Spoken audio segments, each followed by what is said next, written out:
আসসালামু আলাইকুম সবাইকে, ওয়েলকাম টু অদম্য একাডেমি। আজকে আমরা এইচএসসি 25 এর ম্যাথ সাজেশন নিয়ে আলোচনা করব। পর্যায়ক্রমিক রেগুলার তোমাদের ম্যাথ, ফিজিক্স, কেমিস্ট্রি, বাংলা সবকিছু সাজেশন আমরা আপলোড করব।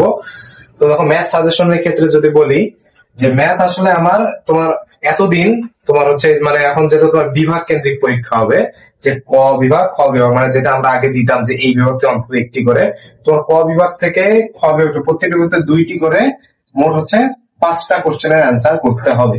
ঠিক আছে, কয়টা কোশ্চেন অ্যান্সার করতে হবে? 5টা কোশ্চেনের তোমার অ্যান্সার করতে হবে। এখন দেখো, ক বিভাগ তোমার আমি ফার্স্ট পেপারের ক্ষেত্রে আসি। ঠিক আছে, ফার্স্ট পেপার, এই ফার্স্ট পেপারের ক্ষেত্রে তোমার কি ক বিভাগে কোশ্চেন থাকবে হচ্ছে ম্যাট্রিক্স, সরলরেখা, বৃত্ত থেকে। খ বিভাগে থাকবে হচ্ছে ত্রিকোণমিতি, অন্তরীকরণ, যোগজীকরণ, এগুলোই তো অধ্যায় আছে নাকি। এখন এই সময় যাদের পড়া হয় নাই বা পড়াতে ল্যাকিংস আছে, যাদের হয়ে গেছে তারা তো রিভিশন করবা, আর ইম্পর্টেন্ট চ্যাপ্টার গুলো বেশি করে রিভিশন করবা, যেটা এখন বলবো। আর যাদের হয় নাই তাদেরকে এমন কিছু চ্যাপ্টার করা লাগবে যেগুলো চ্যাপ্টার মোটামুটি ইজি, যেখান থেকে কোশ্চেন আসবে নিশ্চিত, সব অধ্যায় থেকে কোশ্চেন আসবে, এবং যেখান থেকে অ্যাপ্লাই করা তোমার ইজি হবে। সো দেখো, তোমার এই ম্যাট্রিক্স অধ্যায়টা এটা শেষ করতে সর্বোচ্চ লাগবে হচ্ছে টোটাল, যদি নির্ণয় কথা 2 দিন লাগবে। ঠিক আছে, কত লাগবে? 2 দিন লাগবে। যদি ভালো মতো শেষ করতে চাও 2 দিন লাগবে। খুব বেশি এফোর্ট দিলে একদিনে শেষ করা সম্ভব। সকালবেলা একটা করবা, বিকাল রাতে আরেকটা করবা। নির্ণায়কের ক্ষেত্রে সর্বোচ্চ নির্ণায়ক থেকে কোশ্চেন আসবে। ঠিক আছে, ম্যাট্রিক্স থেকে আসবে কি বিপরীত ম্যাট্রিক্স নির্ণয় করতে পারবে, অথবা ক্রেমার রুল দিবে। বিপরীত ম্যাট্রিক্স দিবেই, ক্রেমার রুল দিয়ে দিবে সাথে, হয়তো গ নম্বরে দিলাম বিপরীত ম্যাট্রিক্স, খ নম্বরে দিবে হচ্ছে ক্রেমার রুল, অথবা দিয়ে দিতে পারে কি তোমার খ নম্বরে নির্ণয় করতে পারে। ঠিক আছে, এটা বলতে পারে। নির্ণয় কি করবো, প্রচুর আছে, সবগুলো করার দরকার নেই। বোর্ড কোশ্চেন খোলো, নির্ণয়টা জাস্ট তুমি কি করবা বোর্ড কোশ্চেন থেকে। ঠিক আছে, এই যে বোর্ড কোশ্চেন থেকে দেখবো যে আসছে সবসময় এই 7 থেকে 8 রকমের, এই 7 থেকে 8 রকমেরই করে যাবা। অন্তত তুমি যদি না কিছু না করে থাকো, তোমার তো পার্সিয়াল হইলে ভালো হয়, অন্তত পার্সিয়াল রেজাল্ট তুলে আসতে পারো, এবং মোটা মার্কেটে তুমি পার্সিয়াল পাবা। সো এখান থেকে তোমার ম্যাট্রিক্স অবশ্যই অটো চয়েস থাকবে এবং সরলরেখা অটো চয়েস থাকবে। সরলরেখা থেকে 2টা কোশ্চেন আসার সম্ভাবনা অনেক বেশি। ঠিক আছে, এই বিভাগ থেকে থাকবে 4টা কোশ্চেন, এই বিভাগ থেকে থাকবে 4টা কোশ্চেন। তো সরলরেখা থেকে 2টা আসলে এই 2টা থেকে একটা একটা করে আসবে। ঠিক আছে, সো এই 2টা কোশ্চেন তোমার, এই 2টা যদি করে যাও মোটামুটি ইজি। এবং সরলরেখার কি, তুমি যদি এমনি ধরো তোমার 3.5 থেকে 3.7 এর মধ্যে সব কোশ্চেন হবে। তুমি যদি লম্ব দূরত্ব, তারপর হচ্ছে তোমার রেখার সমীকরণ দিয়ে হচ্ছে তোমার কোন দেয়া আছে, তারপর হচ্ছে রেখার সমীকরণ বের করতে বলছে, দিয়ে করা হয় ওই ম্যাথটা। তারপর লম্ব সরলরেখার ম্যাথ, তারপর হচ্ছে সমদ্বিখণ্ডকের ম্যাথ। এইখান থেকে যে কয়টা বললাম, এটার বাইরে কখনো সরলরেখায় কোশ্চেন হয় না, এই কয়টা কোশ্চেন। তারপর বৃত্ত যদি কেউ করতে চাও করতে পারো। ঠিক আছে, এই 2টা কোশ্চেন করে গেলে তুমি এখান থেকে এমনিতেই সৃজনশীল লিখতে পারবা। তারপর খ বিভাগে তোমার এখানে অটো চয়েস অবশ্যই ত্রিকোণমিতি হবে, আর অন্তরীকরণ হবে। অন্তরীকরণে কোন জায়গায় পড়বো ভাই? মূল নিয়মে অন্তরীকরণ আসে, পর্যায়ক্রমিক অন্তরীকরণ আসে, ঢালের ম্যাথ আসে, আবার কিছু কথার ম্যাথ গুলো আছে না লাস্টের দিকে, গুরুমান লঘুমান, এই 4 ধরনের। কি কি বললাম? মূল নিয়মে অন্তরীকরণ, পর্যায়ক্রমিক অন্তরীকরণ, ঢালের ম্যাথ, আর হচ্ছে তোমার গুরুমান লঘুমান। এই 4 ধরনের যদি করে যাও, 4 ধরনের যদি টাইপ ওয়াইজ যদি করে যাও 4 ধরনের, সেটাই তোমার জন্য এনাফ হবে। ঠিক আছে, অন্তরীকরণের সাথে ভাই কি করবো, যোগজীকরণও একটা বড় চ্যাপ্টার। ত্রিকোণে যোগজীকরণ স্টুডেন্টদের কঠিন লাগে, কিন্তু যোগজীকরণে তুমি যদি জাস্ট হচ্ছে কিছু টাইপ দেখো যেগুলো সৃজনশীলে বারবার আসছে, কিন্তু এগুলো বড় হয়, অনেকে করতে খারাপ লাগে। তো সেই ক্ষেত্রে তুমি ত্রিকোণমিতি দেখতে পারো। ত্রিকোণমিতি তো অনেক বড়। কি করো ভাই, ত্রিকোণমিতির যা সূত্রগুলো তোমার যদি এখন পড়া না হয়ে থাকে, তুমি সূত্রগুলা ভালো মতো ঝালাই করো, এবং ত্রিকোণমিতির শেষের দিকে এই তোমার 7.4, ঠিক আছে, 7.4 আছে থেকে 7.7, এইগুলো ভালো মতো দেখো।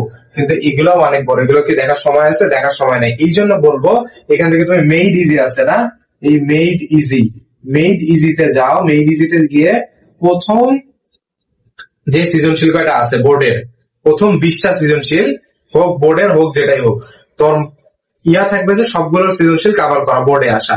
সো ওই বোর্ডের খ আর গ কি করব, খ আর গ টাইপ ওয়াইজ যে এখানে সব আছে, ওগুলোর বাইরে আসে না, সব ওখান থেকে করে ফেলবো। দেখবা যে অন্তত ওইখানে যে কয়টা করছো ওইটা করার কারণে তোমার অন্য টাইপের ম্যাথ দিলেও তোমার সূত্রগুলো আগেই সেলাই করছো, এখন আরো করতেছো, অন্য ম্যাথ দিলেও তোমার ব্রেনটা খুলবে।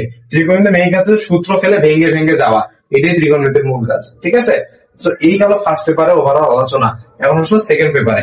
সেকেন্ড পেপারে তোমার কি, বহুপদী থেকে তুমি 2টা সৃজনশীল পাবা। ঠিক আছে, বহুপদী থেকে 2টা সৃজনশীল পাবা, এই দুই থেকে একটা একটা পাবা, মানে 4টা তো পাবা, মানে সবগুলো থেকে আসবে। বহুপদী থেকে 2টা আসার সম্ভাবনা বেশি। তো তোমার বহুপদী অনেক ইজি একটা চ্যাপ্টার, বহুপদী ভালো মতো শেষ করতে হবে। জটিল সংখ্যাও করে ফেলো, জটিল সংখ্যা আরো ইজি চ্যাপ্টার। জটিল সংখ্যা বর্গমূল নির্ণয় দেয়, সঞ্চার পথের সমীকরণ দেয়, আর কিছু ওমেগার প্রমাণ আছে, এই টাইপের প্রমাণগুলো আসে। ঠিক আছে, ওমেগার আছে, আই এর প্রমাণ আছে, এই প্রমাণগুলো আসে। এই কয়টা টাইপ মুখে মুখে বললাম, ঠিক আছে, এই টাইপ গুলা তুমি করবা। আর সবচেয়ে ভালো হয় যে তুমি যদি এখন যে কিছু নাই হয়ে থাকে, কি করবা ভাই, তুমি এখন ওয়ান শট, যেটা হচ্ছে 1 থেকে 1.5 ঘন্টা ডিউরেশনের, টাইপ ওয়াইজ ভালো মতো করাইছে ইউটিউবে, অসংখ্য আছে এরকম। সো ওয়ান শট ওই ক্লাসগুলো তুমি করতে পারো, ঠিক আছে, ওই ক্লাসগুলো তুমি ওয়ান শট করতে পারো, যে এইগুলো করলে আমার জন্য এনাফ হয়। বুঝতে পারছো? তো এই হচ্ছে তোমার ওয়ান শট, যেটা খুব বেশি করা যাবে না, যেগুলো কম ডিউরেশনের, 1 থেকে 1.5 ঘন্টা। তো ওখানে টাইপ ওয়াইজ ভালো মতো ম্যাথ করো, ওগুলা করলে হয়ে যায়। তো এই দুইটা চ্যাপ্টার তুমি এখান থেকে দেখবা। তারপর আসো কনিক্স থেকে তুমি 2টা পাবা, এটা ড্যাম শিওর। কনিক্স থেকে তুমি 2টা পাবা, ঠিক আছে। সো কনিক্স আমার অবশ্যই পড়তে হবে, কনিক্স, ঠিক আছে। কনিক্স এখন এই দুইটার মধ্যে কিন্তু স্থিতিবিদ্যা তুলনামূলক সোজা, এটা হচ্ছে যে স্থিতিবিদ্যা তুলনামূলক সোজা, এটা সব স্টুডেন্টদের কাছে।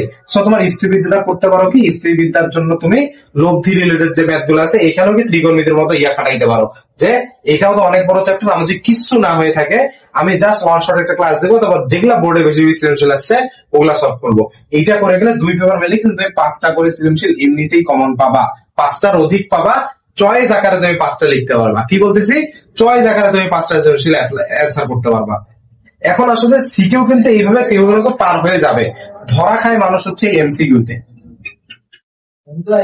ধরা খাবে কোথায় মানুষ, এমসিকিউতে। এমসিকিউ কি করবো তাইলে ভাই, এমসিকিউর জন্য সবচেয়ে যারা আগায় আছো, তারা যদি